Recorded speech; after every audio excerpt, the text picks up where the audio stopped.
Hello everyone, আসসালামু আলাইকুম। আশা করি সবাই ভালো আছেন, সুস্থ আছেন। ওয়েলকাম করছি আমার নতুন একটা ভিডিওতে।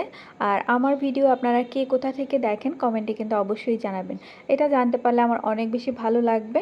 তো আজকের ভিডিওটা আমি শুরু করছি সকাল থেকে। যেহেতু আজকে সারাদিন আমি বাসায় একাই থাকবো, তাই আমি বাসায় সারাদিন কী করব সব কিছু আপনাদের সাথে শেয়ার করব। তো আমি সকালে ঘুম থেকে উঠেই কিন্তু চিয়া সিডটা ভিজিয়ে দিয়ে আমি ফ্রেশ হতে চলে গিয়েছি। তারপর ফ্রেশ হয়ে এসে আমি এখানে একটা পরোটা ভেজে নিয়েছি আর একটা ডিম পোস্ট করে নিয়েছি। আমি সকালে তেমন একটা খেতে পারি না, আমার খেতে একটু সময় লাগে, মানে 11টা-12টা বাজলে তখন একটু ক্ষুধা লাগে। হয়তো এটা গ্যাসের জন্য, তবে সকালে কিন্তু একটু ভরপেট খাওয়া দাওয়া করা উচিত। তবে এই কারণেই আমি কয়েকদিন থেকে ট্রাই করছি সকালে যেন একটু হলেও খাবার খেতে পারি।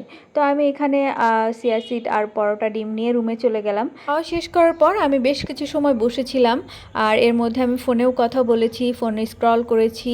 এর মধ্যে ফিল হচ্ছিল যে আমার মাথা ব্যথা করতেছে আর হালকা হালকা জ্বর ফিল হচ্ছে।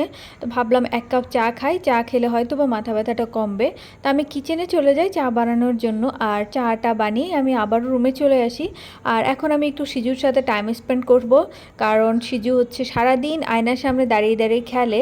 তো তাই ভাবলাম ওকে একটু কাছে নিয়ে আদর করে দিই। সে দিনের বেলা তেমন একটা কাছে আসতে চায় না, সন্ধ্যার পর হলে সে কাছে আসে আর কি। তো আমি এই করতে করতে দুপুর হয়ে গিয়েছে, অলমোস্ট ক্ষুধাও লেগে গিয়েছে। ভাবলাম একদম গোসল করে তারপর একটু রান্না করব। গোসল শেষ করার পরপরই আমি কিচেনে চলে যাই, আর কিচেনে গিয়ে আমি পেঁয়াজ মরিচ কেটে নিই। আর আগে থেকে আমি ফ্রিজ থেকে মাছ নামিয়ে রেখেছিলাম, সেগুলি বরফ ছেড়ে গিয়েছে অলরেডি। আর মাছটা যেহেতু অনেক দিন ধরেই আমার ফ্রিজে ছিল, তাই ভাবলাম যে একটু গন্ধ লাগতে পারে যদি হাতে মেখে রান্না করি। তাই ভাবলাম এটা আসলে ভেজে রান্না করলেই মনে হয় ভালো হবে। তাই আমি এটাকে কোনো কিছু চিন্তা না করলেই ভাজতে শুরু করলাম।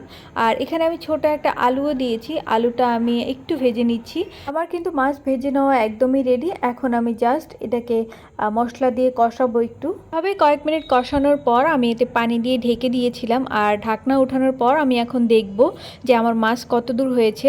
তো এভাবে কিন্তু বেশ কিছু সময় এখন জাল দিতে হবে, জাল দেওয়ার ফলে কিন্তু এটার টেস্টটা অনেক ভালো আসবে। আর এর ফাঁকে আমি বাইরে দেখতেছিলাম যে বৃষ্টি পড়া শুরু হয়ে গিয়েছে। আর এখানে কিন্তু প্রায় সকালে অথবা বিকেলে হঠাৎ হঠাৎ করে বৃষ্টি হয়, যেহেতু পাহাড়ি এলাকা। এর মধ্যে কিন্তু আমার মাছ রান্নাও রেডি হয়ে গিয়েছে, এটা এখন খাওয়ার জন্য একদমই রেডি। আমার কিন্তু অনেক বেশি ক্ষুধা লেগে গেছিলো, তাই আমি প্লেটে ভাত বেড়ে নিয়েছি। আমি আর সময় নষ্ট করি নাই। আর বাসায় একা থাকলে কিন্তু তেমন রান্না করতেও ইচ্ছা করে না, কোনো রকমে একটা আইটেম হলেই কিন্তু খাওয়া হয়ে যায়। তো আমি খাওয়া শুরু করে দিয়েছি, কারণ আমার আসলে এত বেশি ক্ষুধা লাগছিল, রান্না করতে করতেই আমি দেরি করে ফেলি। আর এদিক দিয়ে কিন্তু সিজুও দৌড়াদৌড়ি করতেছিল, যেহেতু ও এখন একটু একটু ভাত খায়, তাই ভাবলাম ওকে একটু খাবার দেই। এখানে যেহেতু একটা ভাঙা পাখা ছিল, আর সেটার উপরেই ওকে আমি খেতে দিছি, কারণ ও ভাতগুলি ভেঙে ভেঙে অনেকটা নষ্ট করে ফেলে। তাই আমি এটার উপরেই দিয়ে দিয়েছি, পরে ওয়াশ করে ফেললেই হবে।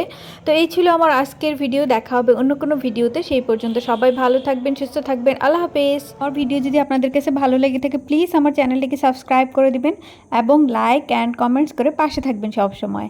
আসসালামু আলাইকুম।